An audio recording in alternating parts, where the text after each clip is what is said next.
os Atos dos Apóstolos, logo no seu capítulo 1. Esse final de semana nós temos tratado sobre missões. Nós tivemos aqui o missionário Gladstone, ele falou ontem à noite com a juventude, hoje pela manhã ele falou conosco em 2 oportunidades, pela Escola Bíblica Dominical e também depois no culto, né? E eu já tinha definido que, aproveitando o final de semana missionário, como ele não estaria à noite, eu iria também tratar da temática de missões. E eu acredito que isso é algo muito importante na vida da igreja. A obra missionária é uma das formas pelas quais a igreja glorifica o nome de Cristo. Ela não é necessariamente a principal, porque a principal é a vida como um todo. A vida como um todo deve glorificar a Cristo. Ela é um dos ramos nos quais nós estamos inseridos e nós devemos proclamar a verdade do Salvador Jesus. E para isso eu quero convidar os irmãos, eu quero falar um pouquinho para os irmãos hoje, sobre a dependência que nós temos do Espírito Santo para essa obra de evangelização. Nós somos profundamente dependentes da ação do próprio Espírito para fazer a obra que é do próprio Espírito. Talvez, não são poucas as vezes que nós imaginamos que Deus nos comissiona ou que somos tocados pelo Espírito para fazer uma obra, mas que Deus fala, você vai e faça na sua força, do seu jeito. Eu estou te chamando, agora você oferece o que você tem de melhor. Mas quando nós olhamos para as Escrituras, nós vamos perceber que aquele que nos chamou, aquele que nos comissionou, é o mesmo que nos capacita e nos fortalece em todo o processo. Para isso eu quero meditar com os irmãos, quero ler apenas um versículo, Atos capítulo 1, no seu versículo 8. Eu vou ler na Nova Versão Transformadora, mas você pode ler na versão que estiver aí na sua Bíblia. Eu vou fazer melhor. Eu vou ler na Nova Versão Transformadora a primeira vez, e na segunda eu vou ler na Revista Atualizada, tá bom? Diz assim o texto das Escrituras. Nova Versão Transformadora. Vocês receberão poder quando o Espírito Santo descer sobre vocês. E serão minhas testemunhas em toda parte, em Jerusalém, em toda a Judéia, em Samaria e nos lugares mais distantes da terra. Vamos ver também como diz na Revista Atualizada. Diz assim, mas recebereis poder ao descer sobre vós o Espírito Santo, e sereis minhas testemunhas, tanto em Jerusalém, como em toda a Judéia e Samaria, e até aos confins da terra. Amém? Vamos orar mais uma vez, pedindo que o Senhor nos ajude a entender a mensagem do Evangelho. Mais uma vez nós te louvamos, Senhor, e agora queremos lhe pedir que o Senhor direcione as nossas mentes e corações para entendermos aquilo que a Tua Escritura Santa nos ensina, Senhor. Que nessa noite, assim como o Senhor já tem feito no todo final de semana, que o Senhor nos edifique com graça, em nome de Jesus. Amém. Eu não sei se você, porventura, em algum momento, talvez lendo um livro, um trabalho, ou assistindo algum sermão de um pregador, você já ouviu a expressão orare et labutare. É uma expressão latina que significa oração e trabalho. É uma expressão que ela tanto nos mostra a importância da nossa dedicação naquilo que nós fazemos, colocando os nossos dons e talentos a serviço de Deus, e a dependência profunda que nós temos de Deus para a realização da obra que é dele. Essas palavras foram empregadas pela primeira vez no âmbito teológico por João Calvino. E com essas palavras, ele resumia a sua concepção de hermenêutica, ou seja, a sua concepção de como ele construía os seus sermões. Com esses termos, ele expressou a necessidade da súplica pela iluminação do Espírito Santo e a importância do estudo diligente de um texto bíblico. O que Calvino estava querendo dizer é que nós, quando somos chamados para fazer uma obra para Deus, ou a obra de Deus, em qualquer âmbito que seja, nós precisamos ter um senso profundo de dependência de Deus, tão profundo a ponto de reconhecermos que sem essa ação de Deus nós não conseguimos fazer nada, porém esse senso de dependência não pode gerar uma negligência em nós, como se Deus fosse fazer tudo aquilo que ele pediu para que nós fizéssemos e não fosse necessário que nós envidássemos qualquer tipo de esforço com respeito a isso. Então, na mesma medida que Calvino entendia que precisava depender de Deus em tudo, ele entendia que essa dependência estava regada, permeada de todo o labor, de todo o trabalho, de toda a dedicação que ele poderia ter para fazer essa obra. E é esse o sentimento que nós precisamos ter no nosso dia a dia. Com o mesmo propósito, o reformador Martinho Lutero empregou uma figura, com o mesmo propósito de entender a dependência de Deus e a responsabilidade humana. Martinho Lutero, grande reformador, ele empregou a seguinte figura que eu acho bastante interessante. Ele diz, um barco com que a obra missionária, a obra de Cristo, a obra do trabalho da igreja é como um barco com dois remos. O remo da oração e o remo do estudo, do trabalho, da dedicação.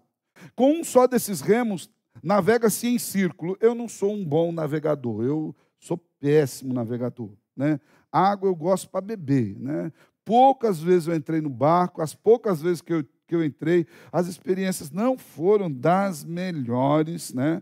Numa delas, fui pescar com meu sogro 4 horas da manhã e fico pensando o que leva alguém a ir pescar às 4 horas da manhã. Eu fui por amor ao sogro. E ele me colocou na ponta do barco, uma água fria, irmãos. 4 horas da manhã. E passamos o dia inteiro naquele rio para pegar um peixe. Ele voltou feliz, satisfeito. Eu voltei com uma frustração tremenda, pensando eu iria na peixaria, em 20 minutos compraria um peixe maior, gastaria menos e teria dormido até mais tarde. É claro que você já percebeu que eu não sou aquilo que pode ser chamado de um pescador, né? Então, minhas experiências com barco não são das maiores, mas a ideia de Martinho Lutero, e é uma ideia que a gente vê muito bem claro, expressa em quem entende isso, é que se você remar um barco apenas de um lado, ele vai girar em círculos, e você não vai chegar a lugar algum. Você fala, como assim, pastor? E a oração? O que Lutero está dizendo é que se nós, chamados para fazer a obra de Deus, não nos dedicarmos a fazer a nossa parte e ficarmos falando para Deus, Deus, salva as pessoas, Deus, faz isso, a gente vai ficar em ciclo e não vai fazer o que tem que fazer. Mas se, por outro lado, nós imaginarmos que é a nossa capacitação que vai convencer as pessoas, nós podemos pregar, pregar, pregar, sem que Deus toque no coração das pessoas. É uma via de mão dupla. Tanto Calvino quanto Lutero entendiam que a ação humana, por melhor que fosse, era insuficiente para conseguir os resultados que só Deus poderia trazer. Por mais que eu me dedique, por mais que eu me esforce, só Deus pode produzir aquilo que Ele quer fazer. É somente Deus quem convence eficazmente e quem converte as pessoas. Eu sou um ouvinte de sermões, irmãos. Eu amo ouvir sermões. Gosto muito de ouvir sermões. Ouço vários pregadores, desde pregadores mais simples aos pregadores mais cultos. Gosto muito de ouvir sermões. Mas nenhum dos sermões é capaz de convencer a pessoa pela eloquência ou pela qualidade do pregador. O que significa que o pregador vai, então, ler qualquer texto e falar de qualquer jeito? De forma alguma. Ele vai dedicar-se ao máximo para ser uma ferramenta nas mãos de Deus, para alcançar os corações. É só Deus que faz a obra dele. É somente Deus que capacita obreiros. É somente Deus quem potencializa as mensagens pregadas. É somente Deus que instrui a pregação fundamentada no Evangelho, porque o poder não está no pregador, o poder está no Evangelho. E daí a importância de nós estudarmos. Quanto mais fiel uma igreja for ao Evangelho, tanto mais ela vai levar esse Evangelho ao coração das pessoas. Então, isso é importante para que nós entendamos. Essa percepção, embora estivesse aplicada, como eu falei no primeiro momento, ali na construção, na confecção de sermões, ela é uma verdade, ela é um princípio aplicável em todas as áreas da vida, inclusive, principalmente na área de evangelização e missões. Considerando que tanto a evangelização quanto a obra missionária como um todo fazem parte da proclamação da mensagem de Cristo, nós precisamos envidar todos os esforços e aplicar no nosso coração com toda a dependência do Salvador. Missões só existem por causa de Cristo, para a glória de Deus, o Pai. Embora a obra missionária atinja as pessoas com um amor imensurável de Deus, as pessoas não são a causa final dessa obra, mas a glória de Deus é a causa final dessa obra. Então, quando nós olhamos, tendo essa percepção em mente, quando nós olhamos para o texto aqui de Atos dos Apóstolos, capítulo 1, no versículo 8, nós precisamos lembrar de algumas questões importantes com respeito à obra missionária. A primeira dessas questões é que esse livro de Atos dos Apóstolos, ele não é um livro estanque, ele é uma continuação. Na verdade, o livro de Atos dos Apóstolos é uma continuação do Evangelho de Lucas. Foi Lucas quem escreveu o seu Evangelho e escreveu Atos dos Apóstolos com a finalidade de mostrar o mover de Deus, a obra do Senhor sobre a vida da igreja. Esse livro também é interessante porque ele é direcionado a um irmão querido. Lucas está escrevendo para um irmão. Quem é esse irmão querido? Teófilo. E ele diz o seguinte, se você tiver com a sua Bíblia aberta, olha ali a partir do versículo 1 até o versículo 5. Lucas diz assim: em meu primeiro livro relatei a você, Teófilo, tudo que Jesus começou a fazer e ensinar. Lembrando que não apenas Atos, o Evangelho de Lucas também foi escrito para o jovem Teófilo. Até o dia em que foi levado para o céu, depois de dar a seus apóstolos escolhidos mais instruções por meio do Espírito Santo. Durante os 40 dias após o seu sofrimento e morte, Jesus apareceu aos apóstolos diversas vezes. Ele lhes apresentou muitas provas claras de que estava vivo e lhes falou do reino de Deus. Certa ocasião, enquanto comia com eles, deu-lhes a seguinte ordem: não saiam de Jerusalém até o Pai enviar promessa, conforme eu lhes disse antes. João batizou com água, mas dentro de poucos dias vocês serão batizados com o Espírito Santo. Ou seja, o livro de Atos dos Apóstolos, embora nós falamos que seja o livro da história da fundação da igreja, ele tem o propósito não apenas de falar da história da igreja em si, mas principalmente falar dos atos do Espírito Santo movendo sobre essa igreja, de como o próprio Deus, através do seu Espírito, foi movendo-se naquele tempo e no espaço para que a igreja fosse crescendo e sendo edificada. Havia uma preocupação no que se refere à volta de Jesus. Logo de início. Perceba que ali no versículo 6, ele diz assim: então os que estavam com Jesus lhe perguntaram: Senhor, quando será o momento em que o Senhor vai restaurar Israel? Eles estavam todos naquela tensão, Jesus vai voltar. E Atos dos Apóstolos mostra que, além de Jesus não voltar naquele momento, agora eles iriam viver na dependência do Espírito do Senhor, fazendo a obra do Senhor, mesmo sem a presença física do Senhor, porque o Senhor estaria presente no meio deles, como está até hoje, pela ação do seu Espírito Santo. Daí nós olhamos para o texto de Atos 1, versículo 8, e podemos perceber que ele é uma resposta aos anseios do coração daqueles discípulos. No versículo 7, Jesus, quando foi perguntado quando ele restauraria Israel, ele diz o seguinte: o Pai já determinou o tempo e a ocasião para que isso aconteça, e não cabe a vocês saber. E ele traz a resposta: vocês que estão perguntando sobre isso, vocês vão receber poder do Espírito Santo. Quando o Espírito descer sobre vocês, e vocês que estão perguntando quando Jesus voltará para restaurar, vocês serão as testemunhas em toda parte, em Jerusalém, na Judéia, na Samaria e até os lugares mais longínquos da terra. E essa realidade, irmãos, está vigente até os dias de hoje. Eu e você fazemos parte dessa mesma realidade. Eu e você estamos debaixo do mesmo Espírito Santo, debaixo do mesmo poder, continuando essa obra de proclamação, até como diz aqui, até chegar o tempo determinado pelo Pai, quando todas as coisas com respeito à volta de Cristo acontecerão. E é exatamente nesse sentido que nós precisamos entender qual a dependência que nós temos do Espírito Santo para continuar essa obra. Talvez se nós fizermos uma análise bem acurada do nosso coração e considerarmos a importância da pregação do Evangelho, nós falamos: nossa, pastor, mas a gente está tão distante daquele evento, né?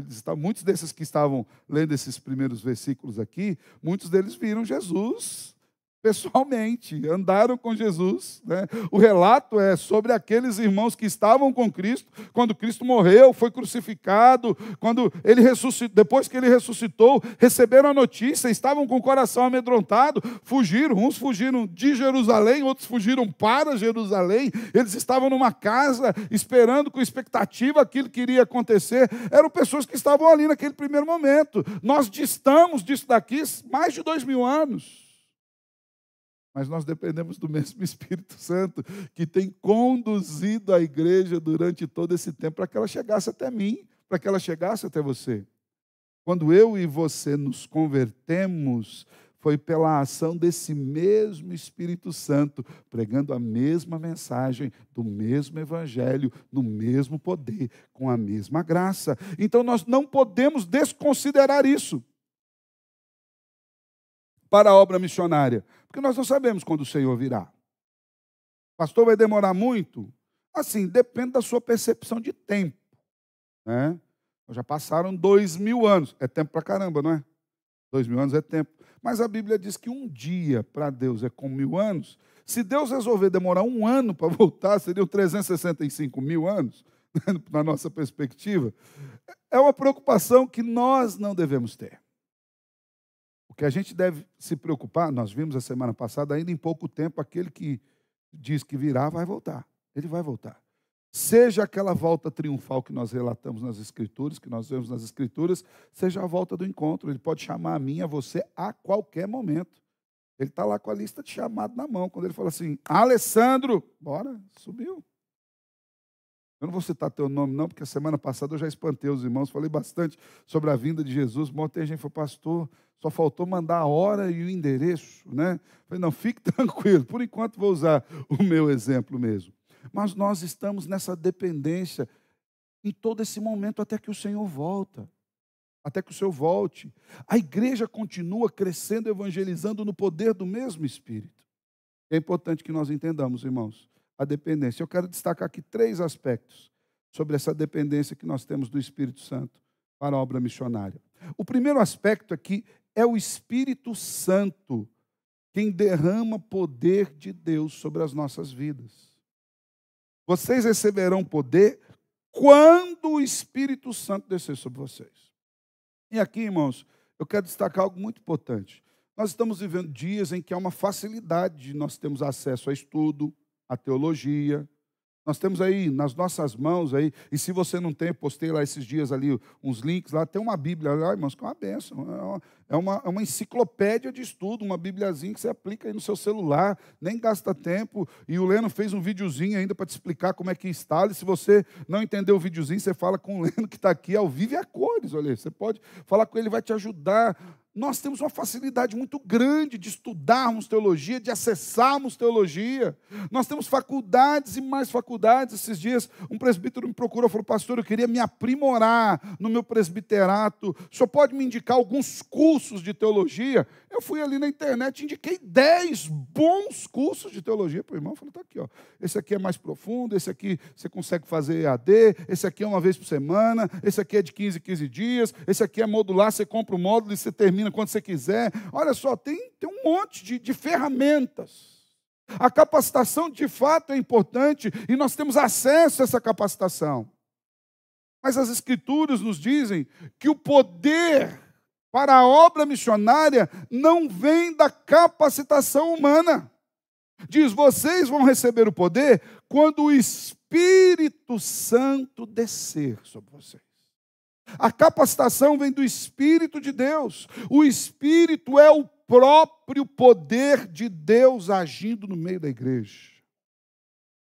A palavra grega original para espírito é dinamis ou dínamo. Dessa palavra, por exemplo, deriva o conceito de dinamite, de poder. Dinamite, a ideia não é só de explosão. A dinamite é um poder muito concentrado que, quando ele é solto, ele se expande de tal forma que ele vai varrendo o que está ao seu redor. Essa é a ideia de que aquele poder, ele é tão forte que quando ele sai daquele lugar, quando ele se move daquele lugar, de acordo com a velocidade que ele se expanda, Ele vai varrendo tudo ao seu redor.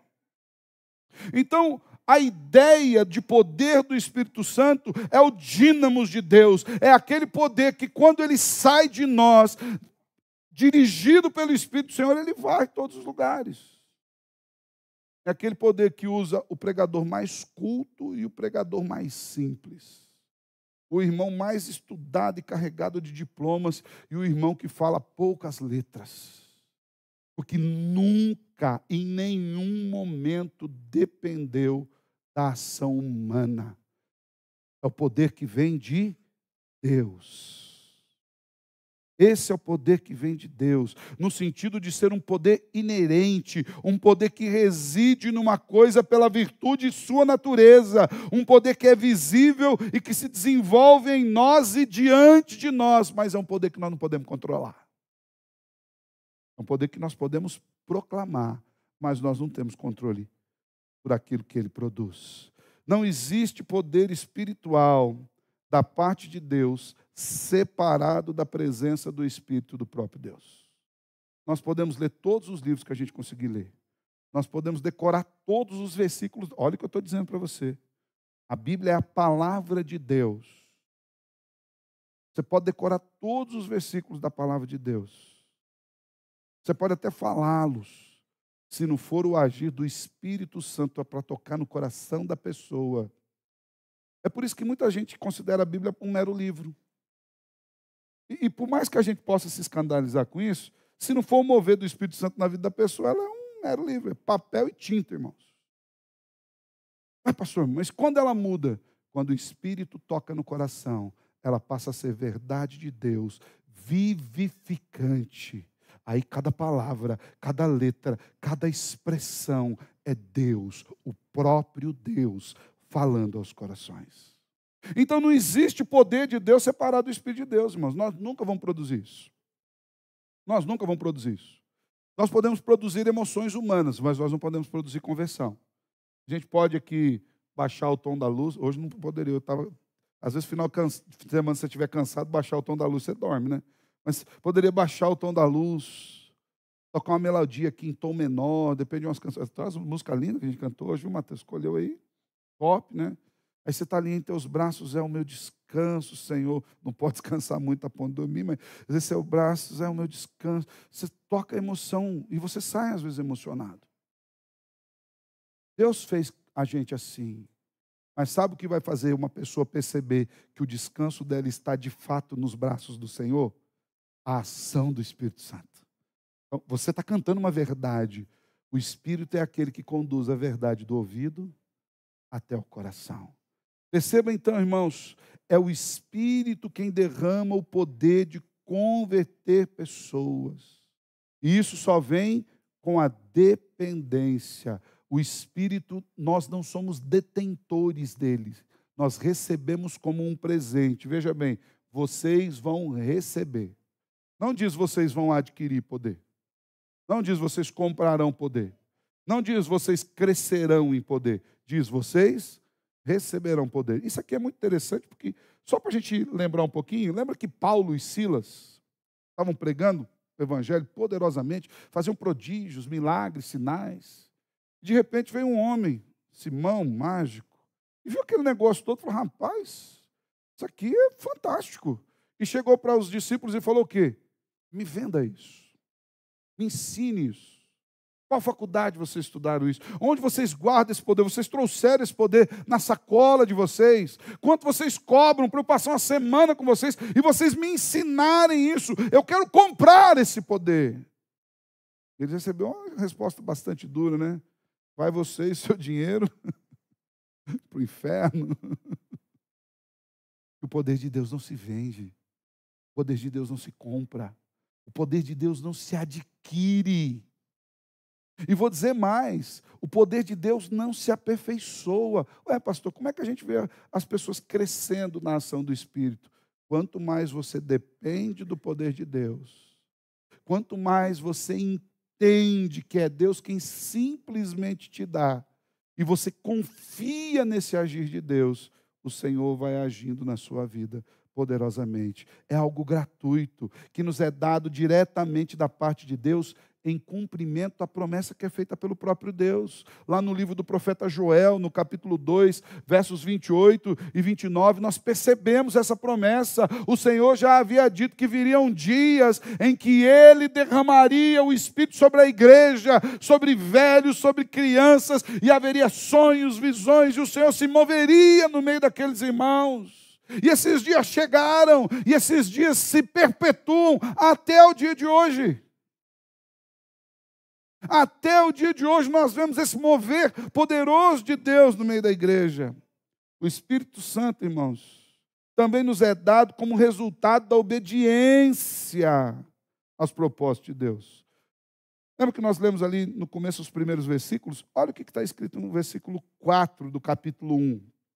Não saiam de Jerusalém até o Pai enviar a promessa conforme eu lhes disse antes. Qual era a promessa? Promessa de Joel 2, 28 e 29. O Espírito Santo vai descer sobre vocês. Vocês fiquem ali naquele lugar aguardando que Deus vai mover sobre vocês. E se você pular o capítulo seguinte da sua Bíblia, você virar a página ali no capítulo 2, dos versos 1 até 4 de Atos, diz assim: no dia de Pentecostes, todos estavam reunidos num só lugar. De repente veio do céu um som como de um poderoso vendaval e encheu a casa onde estavam assentados. Então surgiu algo semelhante a chamas ou línguas de fogo que pousaram sobre cada um deles. Todos ficaram cheios do Espírito Santo e começaram a falar em outras línguas, conforme o Espírito os habitava. Da mesma forma que Deus falou, fica aqui, confiem. É interessante que a gente às vezes não para pensar. Ah, pastor, mas é uma coisa tão simples, fica ali em Jerusalém, não sai de lá. Irmãos, eles estavam vivendo no olho do furacão, era um turbilhão. Jesus tinha acabado de morrer. Havia a notícia de que ele havia ressuscitado, mas nem todos tinham visto Jesus ressuscitado, eles estavam com medo. Eles haviam largado tudo para seguir Jesus. E o Senhor fala, ó, fiquem no mesmo lugar, porque Deus vai visitá-los com poder. Eles ficaram naquele lugar. Em Atos 2 nós vimos que o Espírito do Senhor veio no lugar onde eles estavam, encheu aquele lugar, como chamas de fogo sobre aqueles irmãos, e todos ficaram cheios do Espírito Santo, e passaram a falar em outras línguas. Aqui não é línguas estranhas, tá, irmãos? O termo original aqui é que eles começaram a falar línguas de nações que eles não tinham conhecimento. E por que eles fizeram isso? O que diz no Atos 1:8? Vocês vão receber poder, o Espírito vai descer sobre vocês e vocês vão ser testemunhas em lugares diferentes. Irmãos, isso daqui, a gente às vezes não para pensar nisso. Isso aqui é uma confirmação. Olha, chega até a arrepiar, né? E não é de frio não, que está gostoso. Não deixa o ar, está top aqui, né? Isso aqui era uma confirmação tão grande no coração daqueles irmãos. O Senhor disse, olha, o Espírito vai vir, vai encher vocês. E vocês vão ser testemunhas em todos os lugares. Lembrando que nesse momento aqui o apóstolo Paulo não estava convertido ainda não, viu, irmãos? Aqui nós estamos falando de pescadores, de homens simples, de carpinteiro, de gente do dia a dia. Tinha alguns mais conhecedores, tinha Mateus, estava aqui no meio, né, que era um cobrador de impostos, mas a sua maioria eram gente simples, que não tinha acesso ao FISC da época, às aulas de línguas da época, não tinha lá o Duolingo lá no aplicativo do celular dele, que ele estudava a língua que ele queria, não tinha nada disso não. E aqueles homens receberam o poder de Deus sobre eles, com o Espírito Santo, e de repente eles começaram a falar uma língua estrangeira que eles nunca tiveram acesso, e eles entenderam, o Senhor vai nos enviar para esses lugares, e vai nos capacitar, porque o Senhor já está nos capacitando aqui e agora. Eu não sei qual é a sua concepção, e aqui eu não vou discutir dom de línguas ou não, mas quando você olha o sentido original e verdadeiro do texto, irmãos, há muito mais manifestação de poder de Deus. Eu imagino eu sentado aqui com vocês agora, aguardando essa promessa. Eu imagino nós nessa cena aqui. E o Senhor vem sobre mim, minha pessoa. E para inglês, meu irmão, vou falar um negócio para você, é uma luta. Eu preciso de um dom espiritual para conseguir falar inglês. E o Senhor vem sobre mim e eu começo a falar uma língua que eu não tenho capacitação alguma para falá-la. Ah, irmãos, isso é de arrebentar o coração, é de jogar a gente com a boca no pó, é de falar, Senhor, quem sou eu?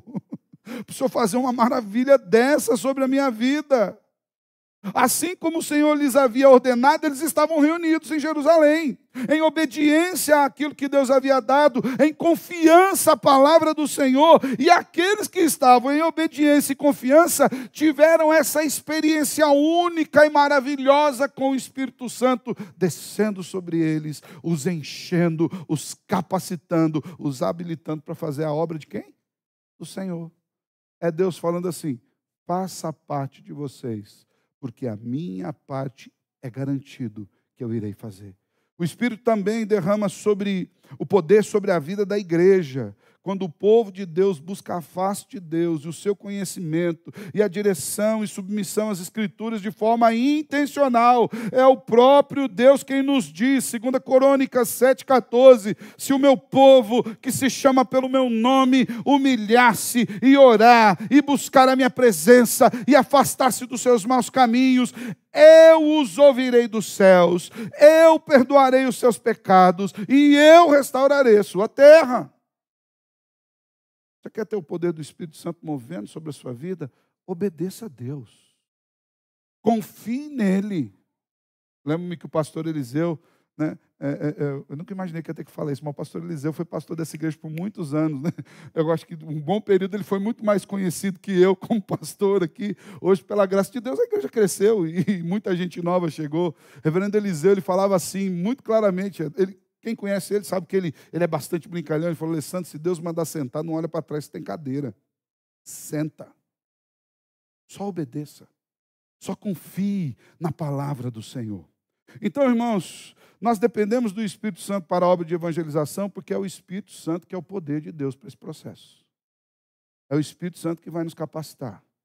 É o Espírito Santo que vai fazer com que cada estudo que você faça seja efetivo.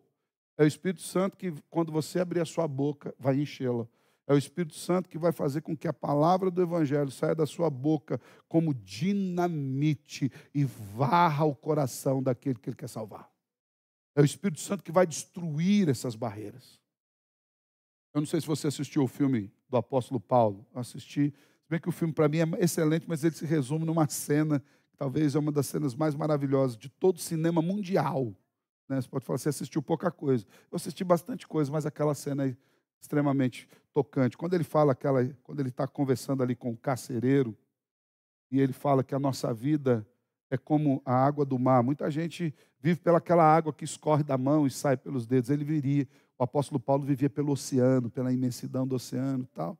E o carcereiro, quando Paulo pregando o evangelho para ele, falou: olha, ele está com os olhos marejados. Ele falou: você está querendo me convencer? O Paulo falou: não, eu não quero te convencer, você não entendeu. Existe um momento, existe uma hora, existe um tempo em que Deus vem e quebra as nossas barreiras. Existe um instante em que Deus vem poderosamente e todas as muralhas que são levantadas contra o Evangelho, Ele simplesmente as pulveriza. Paulo diz: eu só oro para que esse tempo chegue. É o poder de Deus que faz com que nós abramos a boca e a dinamite do Espírito Santo derrube barreiras. Sabe aquela pessoa que você fala: isso aqui nem Deus dá jeito. Deus fala: deixa comigo, esse eu dou jeito. Não há impossíveis. Não existe inquebrantáveis. Não existem poderes que possam superar ou resistir ao poder do Espírito Santo. Segundo aspecto, por que nós dependemos do Espírito Santo? Primeiro, porque ele é o poder. Segundo, porque o Espírito Santo é quem nos capacita a testemunhar eficazmente. Veja bem, vocês vão receber poder. Para quê? Para serem testemunhas. O poder do Espírito Santo, que é derramado sobre nossas vidas, tem um objetivo específico: o de sermos testemunhas do Senhor. Esse é o objetivo do Espírito Santo mover sobre nós. Não é para a gente fazer show, não é para a gente sair fazendo milagre, não é para a gente sair fazendo pantomima, não é nem para que nós chamemos a atenção para nós mesmos. Olha como eu sou cheio do Espírito Santo, vem para a minha igreja, porque a minha igreja é cheia do Espírito Santo. Não é para isso. O poder do Espírito Santo é derramado sobre nós para que nós testemunhemos daquilo que Deus fez nas nossas vidas. A palavra testemunha vem da raiz martus, martírio, no sentido de alguém que presencia algo que está apto a dizer, e que está apto a dizer sobre aquilo que ele testemunhou. O sentido é daqueles que, por seu exemplo, provam a força e a genuína da fé e a genuína na fé de Cristo Jesus, a ponto de estarem dispostos a sofrer e morrer por aquilo que eles conheceram. Quando fala, olha, vocês vão receber poder para serem testemunhas, significa que vocês vão ter uma compreensão do Evangelho pelo Espírito Santo de tal forma que vocês vão estar dispostos a fazer coisas difíceis por causa desse Espírito Santo. Dentre essas coisas difíceis, vocês estão dispostos a sofrer, vocês estão dispostos até a morrer por causa de Cristo, porque vocês serão convencidos, captados pelo poder do Espírito de tal forma que nada vai mudar mais o coração de vocês. É por conta desse poder, irmãos. Eu há poucos dias estava visitando o seu Milson, ele contando da obra missionária ali no Amazonas. Até ele me fez um convite para ir lá conhecer de barco, né? Diz que agora era 12 horas, agora faz só com 8, né? Eu fiquei me imaginando 8 horas no meio do rio Amazonas, irmãos, com um barco, né? Me assustou o nome do barco, que é Voadeira, né? Eu fiquei meio com medo, né? Mas tá bom. Mas sabe para que eles fazem isso? Para atravessar no meio do rio Amazonas, porque eles foram plantar uma igreja no meio de uma aldeia indígena. 8 horas de barco. É só o poder do Espírito Santo que faz isso. Tira você do seu conforto. É o poder do Espírito Santo que faz a gente tirar a mão do bolso. Tirar não, pôr, né? Pôr a mão no bolso. Tirar a mão do bolso é a carne mesmo. Mas pôr a mão no bolso para investir na igreja, na obra missionária, é só o Espírito Santo que faz isso. É só o Espírito Santo que levanta jovens, mulheres, homens, crianças, para atravessar o outro lado do mundo para evangelizar. É o Espírito Santo que faz isso. É o Espírito Santo que convence um pai cristão, quando o filho dele está no meio da faculdade, fala, eu quero ser missionário. Porque é gostoso investir nos missionários dos outros. É fácil, irmão. Quando o missionário é o filho do outro, que vai lá para o lugar da perseguição, a gente investe. Mas e quando é o nosso filho? Eu já vi crente falando, não, senhor, meu filho não. Mas como não? Porque é um privilégio. É só o Espírito Santo que faz a gente dobrar o joelho e falar, senhor, ele é seu. Ele sempre foi seu. Ele nunca foi meu. E agora o senhor está me dando o privilégio de usar ele para o Senhor. É só o Espírito Santo que nos convence a fazer coisas difíceis. Vocês receberão poder para serem testemunhas. Veja bem, a ação do Espírito Santo não limita a energia ordinária da evangelização, das ofertas, da entrega, da confiança, o conhecimento, a habilidade, a autoridade, as autoridades pessoais. Os discípulos necessitavam de tudo isso para cumprir a missão. Capacitação, conhecimento, tudo mais. Mas o que o Espírito fazia e faz é potencializar as nossas capacitações. Lembra do horário et labutare? Você vai trabalhar o máximo que você puder.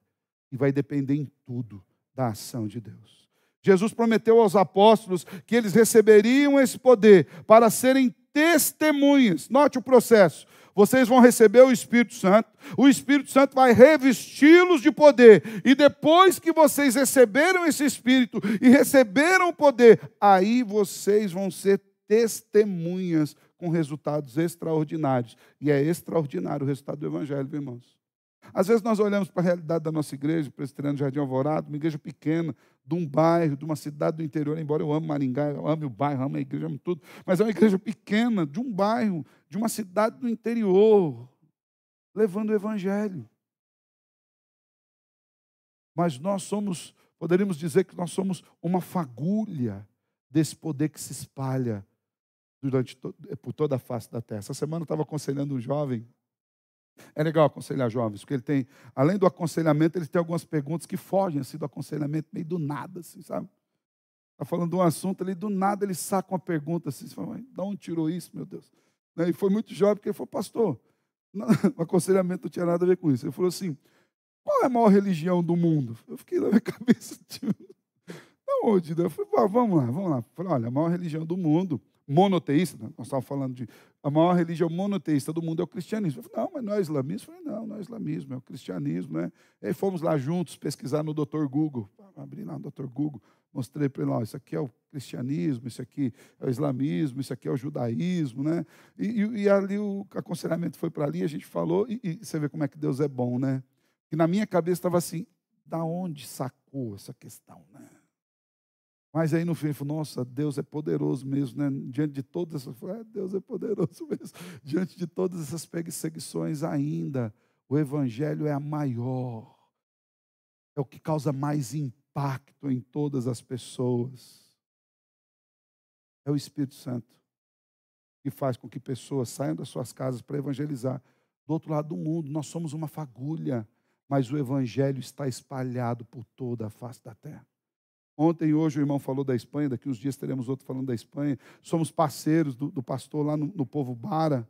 Postei o vídeo lá dele pregando, levando o evangelho nas aldeias. Já era 426, eu não sei como falar o nome desse aí. Né? 426ª, pronto, acertei. 426ª aldeia em que ele estava levando o evangelho. Atravessando no meio do mato, com equipamento nas costas, colocando uma tela, passando um filme falando do poder de Jesus. É o Espírito Santo que faz com que essa igreja aqui, que é uma fagulha, crendo no poder de Deus, põe dinheiro na vida desse irmão que está lá do outro lado, onde a gente nunca vai ver. A gente só vai ver esses irmãos lá no céu, para que o Evangelho seja pregado. Muitos, frequentemente, invertem a ordem e buscam testemunhar, depende do seu próprio poder. Isso é um perigo. Achando que é a sua autoridade, o seu esforço. Testemunhar do Evangelho não é mostrar o que nós podemos fazer para Deus com os nossos próprios esforços. Antes, é mostrar e dizer ao mundo o que Deus tem feito por nós e através de nós. Recebereis poder para serem testemunhos. Terceiro e último aspecto, irmãos, porque nós devemos depender do Espírito Santo para a obra missionária. Sim, primeiro é porque ele traz o poder, segundo é para que nós testemunhemos, terceiro é porque é o Espírito quem proporciona o avanço do Evangelho em todos os lugares. Não sou eu, não é você. É o Espírito. E sereis minhas testemunhas em toda parte. Em Jerusalém, em toda a Judéia, em Samaria e nos lugares mais distantes da terra. Às vezes nós olhamos para esse texto e uma das grandes discussões desse texto é se o Evangelho é primeiro em casa, depois na vizinhança, depois na cidade toda, e depois a gente sai da cidade. Essa é uma das grandes discussões que as pessoas falam. Não, mas é em Jerusalém, Judéia, Samaria, é tudo junto ao mesmo tempo. O texto não está preocupado com isso. O texto está dizendo assim, vocês vão testemunhar do Evangelho num ambiente onde é conhecido de vocês. É importante nós lembrarmos que aqueles irmãos estavam onde? Jerusalém, Judéia e Samaria. Jesus já havia usado o exemplo do encontro do bom samaritano, já tinha usado tanto o exemplo do bom samaritano, quanto o encontro com a mulher samaritana.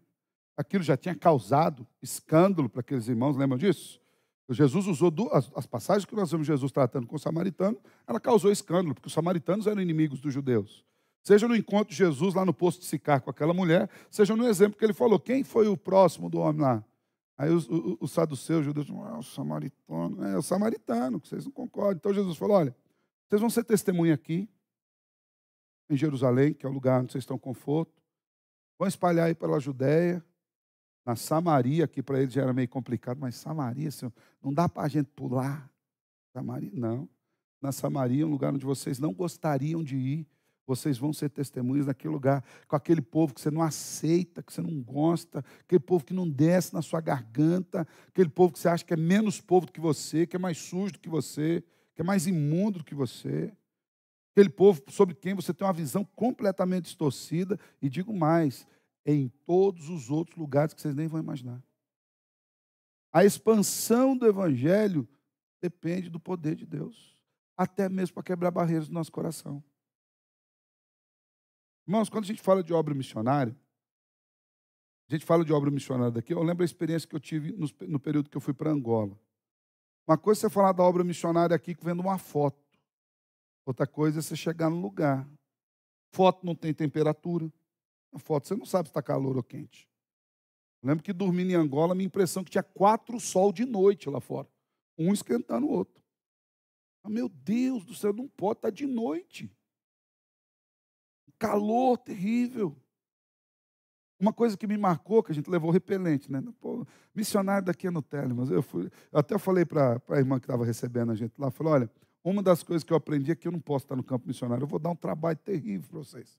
Eu sou muito fraquinho para essas coisas. Eu tomei um banho de repelente, irmãos. Eu acho que os pernilongos de lá imaginou que eu estava em tempero, porque eles vieram com força. Para você ter uma ideia do que eu estou falando, passei repelente todo o corpo, deitei. No outro dia de manhã, eu e o Jair, quando nos levantamos da cama, nós nos cobrimos com... Aí que tá, você não podia usar cobertor, senão no outro dia de manhã não tinha mais nada para acordar, já tinha desidratado ali, derretido. Então a gente usava um lençol, ventilador em cima. No outro dia de manhã, as nossas camas, a minha e a do Jair, estava toda manchada de sangue dos pernilongos que nos picavam e nós virávamos e matávamos eles na cama. Eu acordei de manhã, olhei para a minha cama e falei, meu Deus, tem várias manchas de sangue. Falei, Jair, ele levantou, olhou na cama dele, a mesma coisa. Repleto de repelente, do que fosse. Quando você mostra uma foto, a foto não te diz isso. Quando você vê uma foto daquela comida típica, regional, você olha a foto, às vezes você até fala, aqui eu vou. Não vai, irmão. Porque a foto não tem cheiro. A foto é a foto.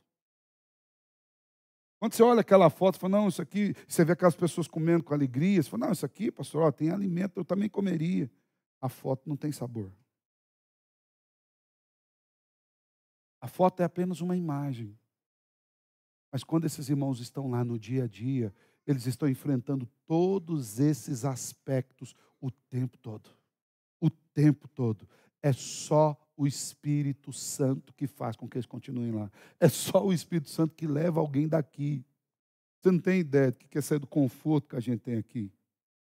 Estou vendo aqui o ar-condicionado. Lembro-me de eu pregando na igreja central de Angola, na primeira de Itaípa. Primeiro que eu acordei de manhã, como se eu não tivesse acordado, porque são 4 horas de diferença de fuso horário, irmãos. Eu cheguei lá, era de noite já. No outro dia, 8 horas da manhã, o pastor estava lá, vamos. Só que 8 horas era para ele, para mim era 4 horas da manhã ainda. Eu acordei meio assim, estou em pé, mas não sei como. Aí a primeira pergunta que eu fiz para ele, quando vem um missionário de fora aqui, ele falou, que roupa que usa? Não, usa a roupa que você está acostumado aí. A gente até gosta que vem aquelas roupas coloridas, bonitas, para a gente ver, né? E eu naquela expectativa, né? Um calorão. Falei, que roupa que eu uso? Não, pastor, pode ir de terno e gravata mesmo. Eu acho que ele imaginou, uso terno e gravata aqui, né? Pode ir de terno e gravata mesmo, mas fica tranquilo que na igreja tem ar-condicionado. Falei, bom, louvado seja Salvador Jesus por isso. Né? Chegamos lá na igreja, irmãos. Ele não mentiu, tinha ar-condicionado. Uma igreja com 700 pessoas e a janela não abria. Um ar. Eu olhava para ele assim e falava, Jesus, traz ele para cá. E um culto demorou 3 horas. E eu preguei. Vocês reclamam da minha pregação, né? Que eu demoro. Eu preguei 1h10 lá. Ele falou, você está bem? Você está tranquilo? Pegou pouco? Falei, irmãos, isso eu vou gravar, vou mandar lá para a Alvorada. Né? O contexto é diferente. A gente só entende quando está lá. Sabe o que faz alguém? E eu lembro que a Madalena, branquinha, desse tamanho, no meio daquele povo, totalmente diferente. Está lá há mais de 20 anos. Sabe o que mantém ela lá? É o Espírito Santo de Deus. É o Espírito Santo de Deus que faz com que pessoas saiam do seu lugar e as leva para os lugares mais distantes e inóspitos, lugares talvez que ela não queira ir, mas Ele prometeu que o Evangelho ia se expandir e Ele usa a igreja, Ele usa pessoas. Nós olhamos a terra e geralmente a partir do nosso ponto de vista. Mas na perspectiva do contexto inicial do Evangelho, nós fazemos parte dos lugares mais distantes da terra. A gente olha como se o Evangelho saiu de Maringá, né? Nós já somos confins da terra. Tá? Então, se você acha que você está no ótimo lugar, você faz parte dos confins da terra. Eu e você. Somos do outro lado do mar. Jesus instruiu seus discípulos para que eles fossem testemunhas às pessoas de todas as nações a respeito do Evangelho. Mateus 28, a grande comissão diz, fiquem tranquilos, eu vou estar com vocês todos os dias. Podem fazer a obra. Mas ele lhes disse que eles fariam isso no poder do Espírito Santo de Deus. Deus tem um trabalho importante, irmãos, que quer que eu e você façamos no seu nome.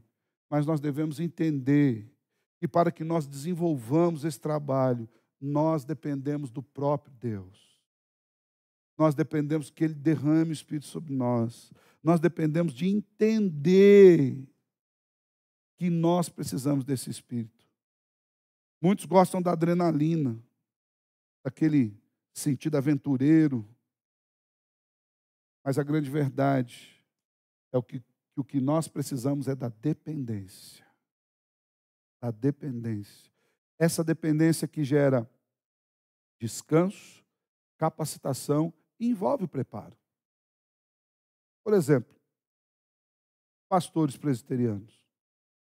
Para você ser um pastor presbiteriano, irmão, se Deus te chamar, a primeira coisa que Deus vai começar a tratar no seu coração é na dependência do tempo. Que Deus fala assim, vem cá, vai ser pastor presbiteriano. No outro dia a gente não está te ordenando aqui. Bora, vamos lá. Logo de início você precisa ser membro da igreja por 3 anos. Nós temos lendo aí, ó. Deus chamou ele, faltava 1 ano. Falei, espera aí, filho. Fica aí de boa. Mas por que faltar mais 1 ano? A gente quer te conhecer, a igreja precisa te conhecer. Quem envia pastores é a igreja. É a igreja que levantava os homens aqui. Então, logo de início, são 3 anos de espera. Depois disso, você acha que você já sai pastor? Irmão, demorou 3 anos? Não, ordenar não. Aí você vai para uma reunião abençoada com o conselho da igreja. Nós vamos perguntar da sua vocação. Por que você quer ser pastor? Como é que funciona isso? O que Deus falou com você? De onde você tirou essa convicção?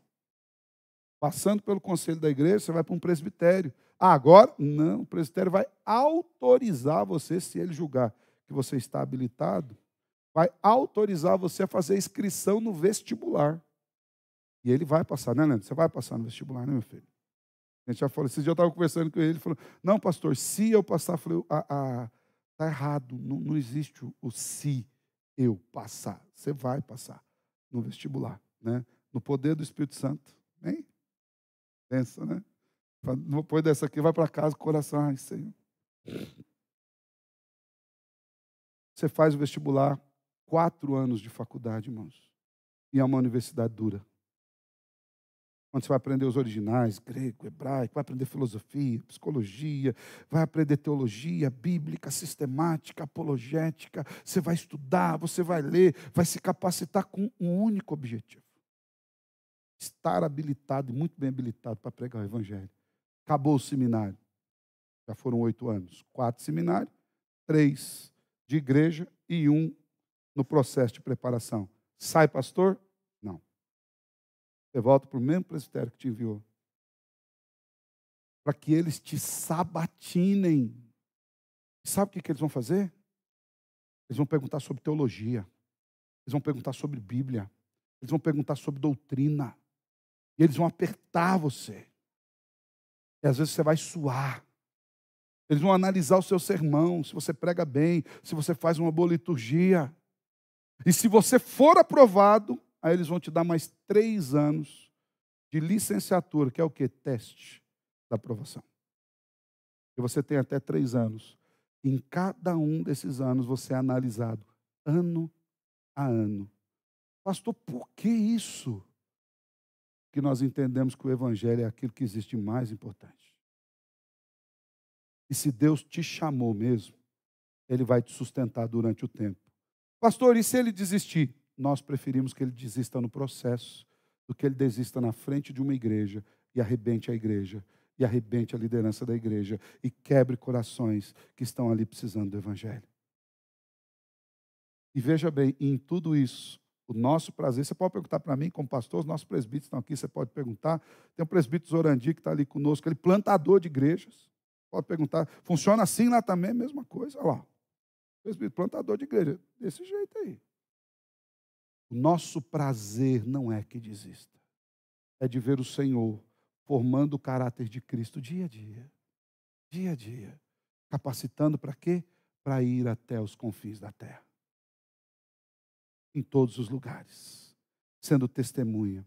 Aqui nós vemos que o Espírito proporciona a expansão geográfica do Evangelho de Jerusalém, Judéia, Samaria, até os lugares mais distantes. É o que o livro de Atos nos mostra. O Evangelho de Deus não chegará ao seu destino final, até que o número exato dos eleitos de Cristo sejam resgatados pela graça, por meio da pregação, no poder do Espírito Santo. Então eu e você, nós não podemos imaginar que essa obra é feita na nossa força. A gente precisa do Espírito Santo. É uma obra muito além de nós. É muito além daquilo que a gente pode imaginar. É uma obra que extrapola o nosso pensamento, a nossa perspectiva de ações. É uma obra que Deus tem realizado no curso e na história de toda a igreja. Pregar o Evangelho, meus irmãos, é tanto uma obrigação quanto um privilégio, mas também é um exercício de dependência completa do Senhor. De maneira que a única coisa que cabe a nós é orar et labutare. Fazer tudo como se dependesse das nossas mãos, confiando completamente nas mãos e na ação do Espírito de Deus sobre as nossas vidas. Que o Senhor nos dê essa dependência do Espírito Santo. Que o Senhor nos faça entender que Ele vai usar a vida da igreja, não é porque a igreja é boa, é porque a igreja é dele. É porque o Espírito dele está na igreja. É porque é assim que ele se move. E a igreja, eu e você fazemos parte dela. E ele pode usar as nossas vidas. Que o Senhor nos dê a dependência do seu Espírito Santo, o entendimento de que o poder vem dele, a capacitação vem dele. E a amplitude de onde irá chegar também vem dele. Amém? Feche seus olhos, quero orar com você.